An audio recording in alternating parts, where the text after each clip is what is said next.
આજે તો વ્લોગ બનાવવાનો હતો તો પેલો વ્લોગ હતો ને સવારમાં ઉઠી ગયા ફટાફટ ને વાગ્યા હતા 8:30 અને પછી 8:30 વાગે ઉઠ્યો તા મમ્મીએ મને લગાવી દીધો એના જોડે કામમાં તો મેં એની હેલ્પ કરી અને પછી મારે જવું તું બહાર તો હું ફટાફટ ફ્રેશ થઈ ગયો અને પછી દીવાબત્તી કરીને દાદાના પણ દર્શન કર્યા અને પછી મમ્મીએ બનાવ્યો તો મસ્ત અડદિયા પાક તો મેં કીધું લાવ ચાખું તો આપણે અડદિયા પાક ચાખ્યો અને મસ્ત હતો જોરદાર ટેસ્ટી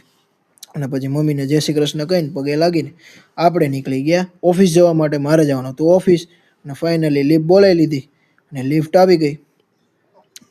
લિફ્ટમાં ગ્રાઉન્ડ ફ્લોર પર જઈને મસ્ત નીચે જોઈને જોયું તો મસ્ત નીચેનું વાતાવરણ હતું ઠંડુ ને એકદમ શાંત સવારનું વાતાવરણ હતું ને આપણે જઈએ છીએ ગેટ તરફ ચાલીને ગેટે આપણે રેપિડો બાઇક બુક કરી લીધી છે ગેટે જઈને જોયું ત્યાં રેપિડોવાળા ભાઈ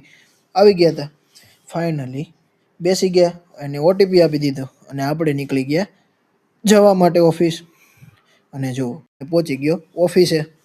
મસ્ત ઓફિસે પહોંચી 2 કલાક કામ કરીને રિટર્ન થઈ ગયો પાછો જાઉં છું હવે બીઆરટીએસ તરફ અને બીઆરટીએસ ફાઇનલી પહોંચી ગયો હું સ્ટેશને થોડી વાર બસનો વેઇટ કર્યો ત્યાં મને બસ મળી ગઈ અને હું જઉં છું હવે દુકાન તરફ પહોંચીને તરત દુકાન આવી ગયો અને દુકાનની અંદર જઈને જોયું ત્યાં તો બધા બેઠા હતા અને આ મારા ધોની સાહેબ છે એ જોવો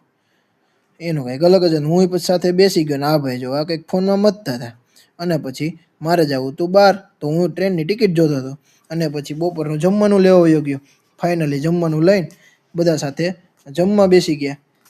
ધીમે ધીમે જમવાનું ચાલુ કર્યું અને અમારા ધોની અને છોટુભાઈ ધીમે ધીમે બાકાજકી કરે છે હાલો તે જમી લઈ અને હવે જવાનો થઈ ગયો સાંજનો ટાઈમ તો ઘરે ફાઇનલી બસ મળી ગઈ અને હું પહોંચી ગયો ઘરે પહોંચીને મસ્ત જમી લીધું ને પછી કીધું હાલો કાલના વ્લોગમાં